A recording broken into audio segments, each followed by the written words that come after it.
আমাৰ অসমত 13খন মেডিকেল কলেজত উই প্ৰডিউস অলমোস্ট 600 MBBS যত নেকি 2006 চনত অসমৰ সংখ্যাটো আছিল 170 ডক্টৰ 170 জন ডক্টৰ বাকি 15% সেন্ট্ৰেল গভৰ্নমেন্টে লৈ গৈছিল NEC লৈ গৈছিল আৰু আজি 150 ডক্টৰৰ পৰিৱৰ্তে আমি অসমত we are in a position to get 1600 doctors annually and the numbers are increasing ইয়াৰ পিছত এই বছৰ প্ৰাগজ্যোতিষপুৰ মেডিকেল কলেজ হ'ব অহা বছৰ বঙাইগাঁও মেডিকেল কলেজ হ'ব সৰাইদেউ বিশ্বনাথ গোলাঘাট মৰিগাঁও তামুলপুৰ ধেমাজি শিৱসাগৰ কৰিমগঞ্জ আৰু গোৱালপাৰাটো আন এখন মেডিকেল কলেজ হ'ব So number of medical college amar Ahomot it will stabilize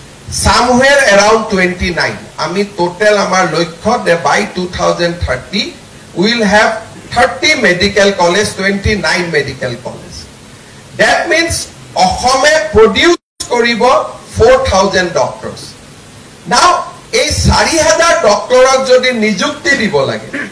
এসময় নার্সে যেনেকে নিযুক্তিৰ কাৰণে আমাৰ ওচৰত আহিছিল যে আমাক নিযুক্তি দিয়ক 4,000 ডক্টৰক নিযুক্তি দিবৰ কাৰণে we have to expand the health care both in private and public sector আৰু private and public sector যেতিয়া health care expand হ'ব economy will take a shape opportunity বাঢ়িব আৰু opportunity লগে লগে গাঁৱৰ মানুহে প্ৰত্যেকখন গাঁৱত আজি Amar Rasta Ghat bahise, school college bahise, headquarter logot people can reach in half an hour time.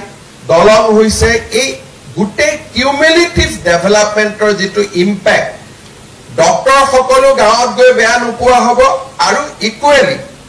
Amiu, Doctor Hokolo Gaot Taki Jikini Kubida Pabolage, Hekini Ami Dibolo Koikom.